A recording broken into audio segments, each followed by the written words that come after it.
It's a funny thing, but in life you really do get what you pay for. Sadly these days though, because a lot of manufacturing has shifted overseas from Australia, our choices become really limited and we end up with a lot of stuff that we probably pay too much for and don't get any value out of. Now, you can see the two front sprockets here for the CB125E. On the left is a front sprocket that I put in there not so long ago, and you can see that there's no teeth left on it.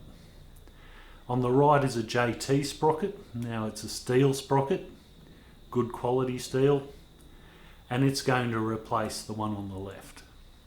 Now the reason why I start off like this is because the one on the left doesn't have many kilometres on it. It's got about 10,000. So when you're off shopping for chains and sprockets,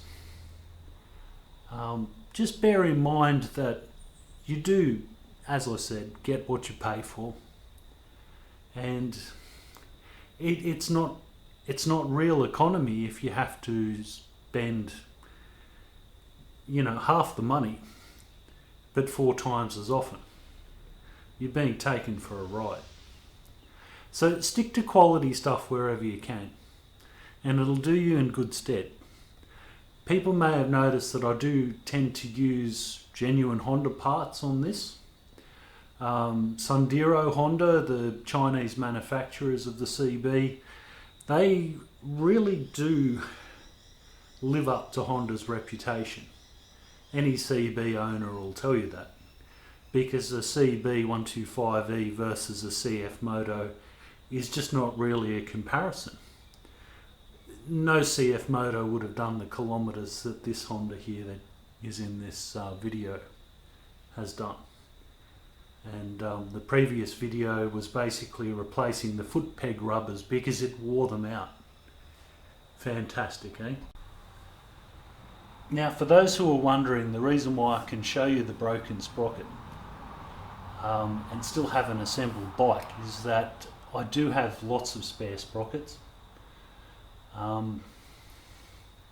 So when that sprocket failed, and the symptoms for that was basically that it would start jumping as the chain actually skipped teeth on the sprocket.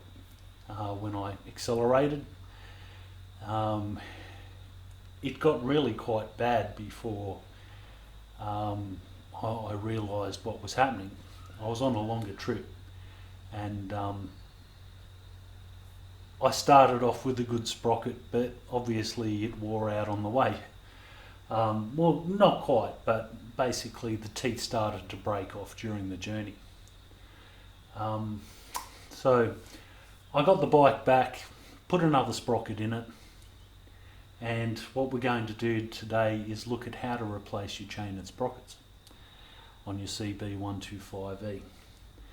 So what we have here now is a 15 tooth on the front, replacing a 16 tooth which I've taken out because it failed. There's a 42 tooth on the back which is still serviceable, and there's an O-ring chain which is probably quite capable of outliving all of the sprockets that I have in the house. What I'm going to replace them though with is a standard non-O-ring chain and a set of JT sprockets. And these, including postage, came off eBay for around the $80 mark. Sadly, a lot of us shop on eBay. There's a lot of junk on eBay, but there's a lot of gold as well. These are genuine JT sprockets. A genuine JT standard chain. JT make good chains. They're not bad. It's a standard chain, it's not like this O-ring here. But the thing is that if you keep your chain lubricated, the chain will a standard chain will outlive the sprockets anyway. So enough waffling on.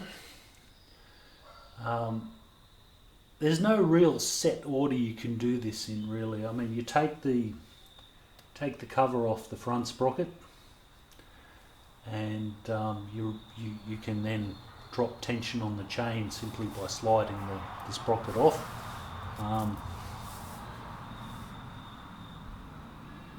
The rear wheel has to come off to do the back sprocket, but that's not a big deal. We've done that before, obviously.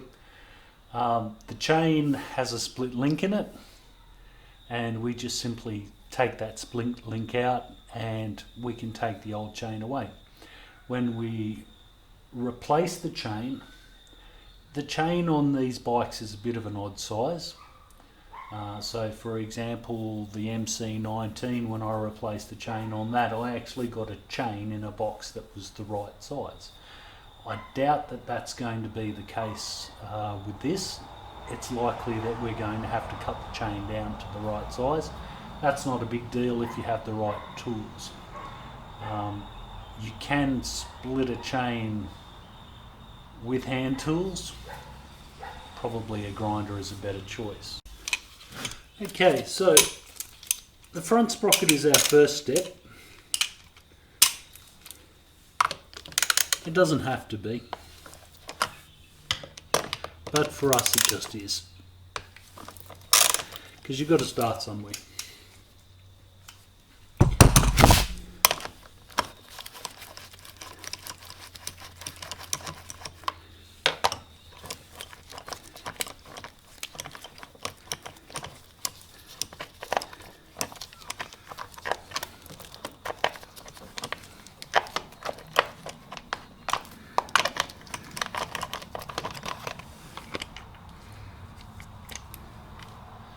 That's just those two 8mm bolts there and there.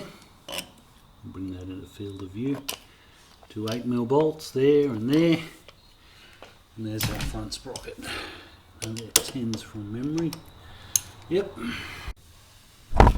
Okay, so we put a socket on it. And what's likely to happen? Yep.